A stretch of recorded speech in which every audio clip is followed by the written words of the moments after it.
Hello guys, this is Fellow. Welcome to my YouTube channel again. Today guys, mag-unbox tayo ng Ugreen Finder Pro. One pack. And pwede siya pang iPhone, tsaka pang Android. So, dual purpose na siya guys. Compared doon sa nabili ko, tsaka na-unbox ko sa channel natin, yung Ugreen Smart Tag. Yung Ugreen Smart Tag is for iPhone lang guys. Ito is dual purpose, pwede pang iPhone, pwede pang Android. Yung sa Android, gagamitin mo is yung Find Hub. Pag sa iPhone naman, yung Apple Find My, yung application. So, ito yung harap niya, tsaka ito yung likod. So, ano ba dito sa Ugreen Finder Pro natin? Pag i-charge natin using USB-C. Tapos, operating time niya is pag i-charge mo isang beses is good for 1 year niya guys. Theoretical bag. Yan yung battery niya na yung Tima. And 3.8 volt. Yung input na pag i-charge mo siya is 5 volt and 0.1 AM max. And yung model niya guys, CM960. Compatible system, Apple devices and Android devices.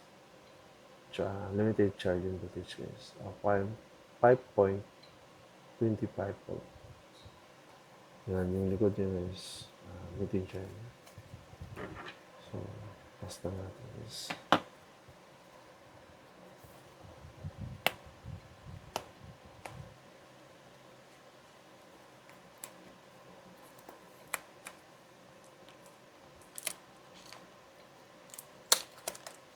Yan guys. Nakapit na natin. So, tingnan natin yung loob niya.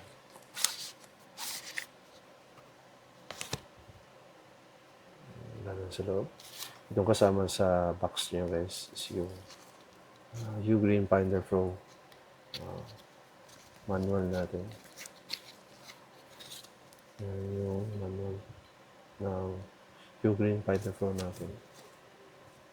Yan yung instruction, paano mag-charging, paano mag-connect.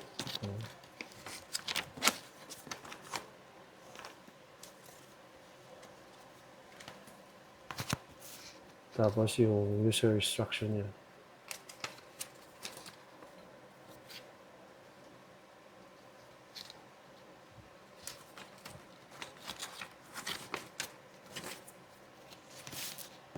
So kasama yung manual, yung user instruction, tsaka yung sticker guys. Ano ba purpose ng sticker guys? Para malalaman mo kung ano yung purpose ng saan may dalagay yung Ugreen Finder Pro natin. Sa susi ba? Sa bag? Yan. Sa mga papers natin. Sa bike? Tsaka sa kotse. Sa kotse guys, di ba may mga molds na hindi mo masyado kabisado. Nung time na pumunta ako ng BGC, may isang tao na parking doon sa parking space.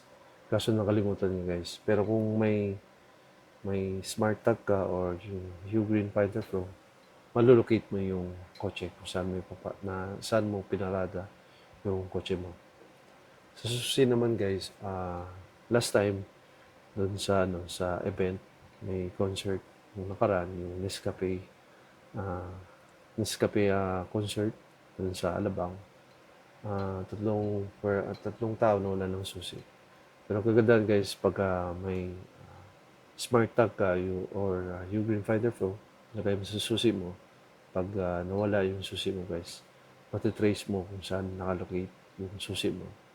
Malolocate mo sa iPhone mo or sa Android mo. So, yes, no? Tapos, yung kasama guys, yan na yung instruction before use. Yan. And guys, ito rin yung kasama. Yan.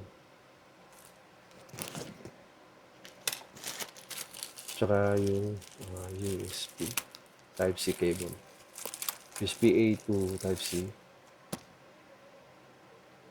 USB-A, tsaka 2 Type-C. And ito yung Ugreen Finder Pro natin.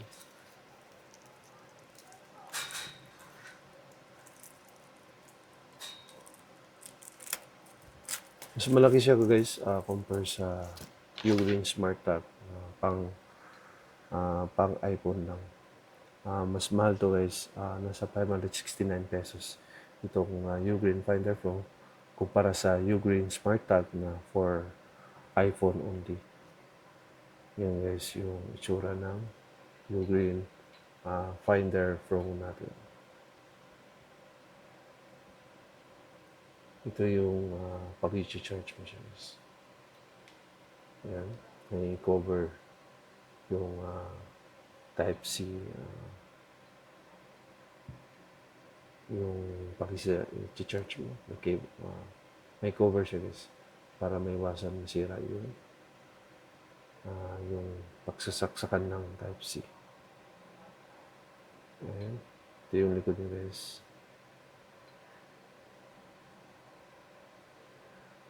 Ito yung harap, tsaka yung side.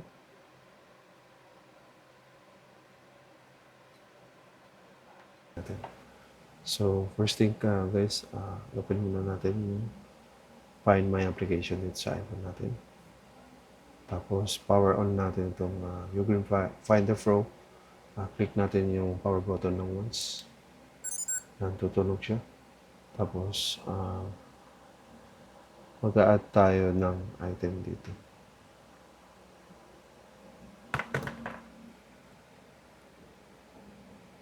Yan. Add other item. So, make sure guys, naka-on yung Bluetooth ng iPhone 11 natin or iPhone. Kahit anong iPhone guys. And, so, nakita niyo yung Ugreen Finder Pro natin. Connect natin. So, ilalagay natin guys kung saan natin gagamitin itong Ugreen Finder Pro. So, anong ba, ilalagay natin sa susi natin. So, key and max key. Okay.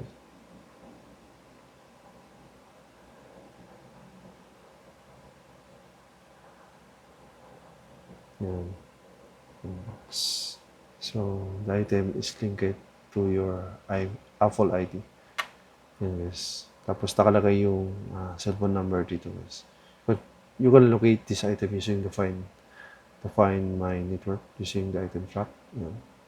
And the item is detected by victims and enable law enforcement to request identifying information about agree.